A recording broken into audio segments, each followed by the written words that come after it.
Hello everyone, it's Evan Husa57 here, and we're back with Call of Duty Advanced Warfare. I have another review for you. This one is on the AMELI, or the AMELI, however you want to pronounce it. This is the Whale Horn, the elite variant of that weapon system, which, as you can see, the AMELI is a fully automatic heavy machine gun and normally has the best-in-class fire rate. However, it is a relatively low accuracy weapon, and that means that it has pretty bad recoil. Now, the elite version that we're talking about is the Whale Horn. This one has 3 positives, 3 negatives. It has a +2 to handling, so you've got a better hip fire accuracy and slightly faster reload speed. It has 1-2 magazine size, which is a good bonus, so you don't have to use extended magazines. However, it has -2 damage and -1 accuracy. And that's pretty bad with a weapon that already has low accuracy to begin with. So this is definitely not my favorite weapon, but then again, I don't use heavy machine guns a lot. This has a really nice camo on it. It's a very nice gold design. You've got top pearl on that top cover. Even the bullets in the belt here to the left of the weapon are actually gold, and you can really see it. The gold's on the inside of the cover, and the pattern really shows up as you reload. Thing about this weapon that I don't like is your movement speed with it is extremely slow. Also, to bring the weapon up and aim it, especially from a sprint, is incredibly slow. So this is not really a good weapon, I don't think, for hardcore, which is primarily what I play. And these targets here represent the amount of damage it would take to kill a player in core. So in hardcore, you don't need as many shots. But this weapon is, it's a good weapon if you're firing it in a burst. In core, it takes at least 4 shots for a kill.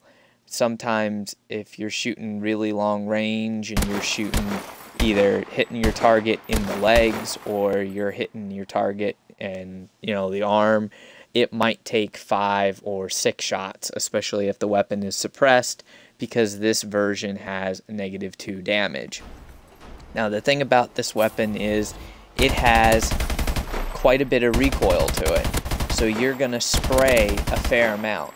Now, in hardcore, it only takes 2 bullets to kill somebody, pretty much regardless of where you hit them or the range, even if you're using a suppressor. At long distance with a suppressor, it may take 3 bullets for a kill, but that's personal preference for you.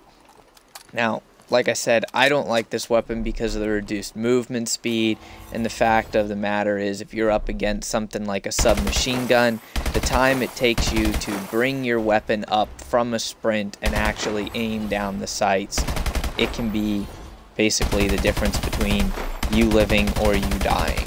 So, with that being said as well, fired on fully automatic, this weapon is relatively hard to control and doesn't keep a extremely high hit percentage. It keeps only about an 80% accuracy, and if we were to move this target all the way out to 27 meters, firing on fully automatic, even trying to hold those sights down on the target, it's going to bounce around, and it's going to be really hard to keep those rounds on the target.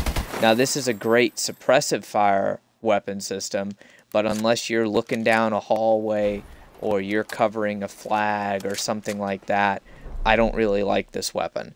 I do use it in hardcore, but only when I'm looking to, cover an alley and you only need to fire a burst.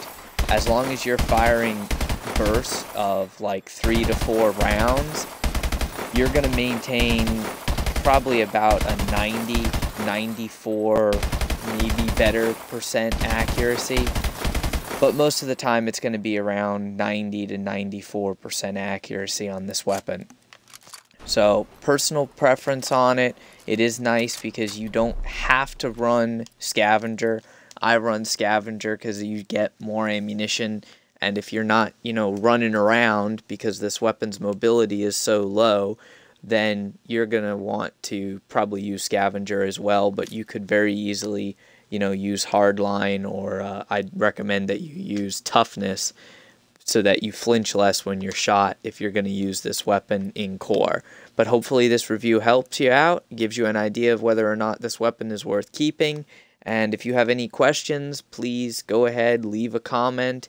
And if this video did help you, all I ask is that you take a second out of your day and go ahead and hit that like button and subscribe to my channel for more videos.